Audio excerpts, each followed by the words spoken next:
ఈసారి చిన్న సినిమా అయినా రేట్లు తీసుకొచ్చానని 4 సినిమాలు ఉండటం, పండగ వీకెండ్ థియేటర్లు సరిగ్గా దొరికితే లేదు అని డిస్ట్రిబ్యూటర్ల వెల్ఫేర్ కోసం ఆ రేట్లు తేవాల్సి వచ్చింది. కొంచెం అతి జాగ్రత్త పడి. సో అందరు డిస్ట్రిబ్యూటర్స్ అందరూ వీకెండ్ బాగా ఆడటం వలన, అంతా బాగుండటం వలన ఇవాళ నుంచి రేట్లు తీసేస్తున్నామండి. ఇంకా నార్మల్ రేట్స్లోనే ఉంటుంది సినిమా. ఇవాళ నుంచి 10th క్లాస్ ఎగ్జామ్స్ ఇవాళ అయిపోతున్నాయి. వాళ్ళందరూ కంఫర్టబుల్గా ఫ్యామిలీస్తో పాటు సినిమా వచ్చి చూడటానికి ఇవాళ నుంచి రేట్లు తీసేస్తున్నామండి.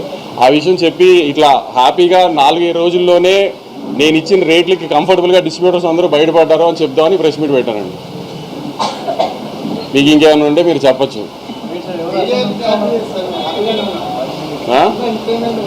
చాలామంది లేరులే. 2-3 ట్వీట్లు కూడా వేశారు చాలామంది. కంటెంట్ లేకపోయినా సీక్వెల్ కాబట్టి ఆడుతుందని. సీక్వెల్ కరెక్టే, ఇది కంటెంట్ లేకపోయినా సీక్వెల్ కాబట్టి ఆడుతుందని వేస్తే సీక్వెల్ ఇదేమి పుష్ప 2, బాహుబలి 2, KGF 2 కాదు కదా. ఎలా ఉన్నా చూసేయడానికి ఆ 3 సినిమాలు కూడా బాగున్నాయి. మళ్ళీ దాని కాంట్రవర్సీ చేయకుండా ఎలా ఉన్నా చూసారు కదా ఆ సినిమాలు. ఆ బాహుబలి 2 కూడా చెప్పాను కదా, అదే అవన్నీ తెలీదు. భారతీయుడు అదే కొంతమందికి తెలియదు అవన్నీ, కానీ తెలిసే వాళ్ళకి చెప్పి వాళ్ళ పేర్లు చెప్పి వాళ్ళ పెద్దలు చేయడం నాకు ఇష్టం లేదు. కానీ చెప్తున్నాను మీకు, పోనీ సినిమా టాక్ యావరేజ్గా ఉంది బాగాలేదు అనడానికి కూడా సినిమా చూడడానికి వాళ్ళు ఏమన్నా పెద్ద హీరోలా? పోనీ డివైడ్ రిపోర్ట్ ఉన్నా చూసేయడానికి పెద్ద హీరోలా? నిన్న మన ఇండియన్ 2 ఉన్నాడు కదా, మన మీడియాలో ఇండియన్ 2 మీ అందరికీ తెలుసు కదా, ట్విట్టర్లో ముద్దుగా పిలుచుకుంటారు ఆయన ఇండియన్ 2 అని.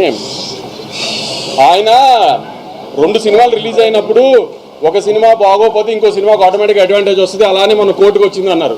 ఆయనకి మర్చిపోయినట్టున్నారు. ఆయన కొంచెం చిలిపితనం ఎక్కువైపోయి వయసులో. కోర్టు బాగుంది కాబట్టి చూశారు, పక్క సినిమా బాగాలేదు కాబట్టి చూడాల. అలానే మ్యాడ్ బాగుంది కాబట్టి చూశారు, పక్క సినిమాల గురించి కాబట్టి చూసింది మ్యాడ్. అది కూడా ఆయన తెలుసుకోవాలి. రివ్యూ చెబుతూ స్వాతిరెడ్డి పాట బాగుంది, కోరియోగ్రఫీ బాగానే ఉంది, కానీ ఇంకా బాగుంటా అన్నారు. ఆయన ఈ వయసులో కూడా చిలిపితనం ఎక్కువ కదా ఆయనకి.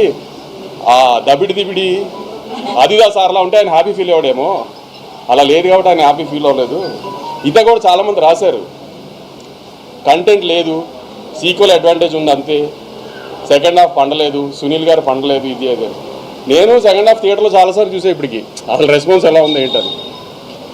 ఏదైనా పెద్ద హీరో లేడు, హై మూమెంట్స్ ఉండవు, హీరోయిక్ మూమెంట్స్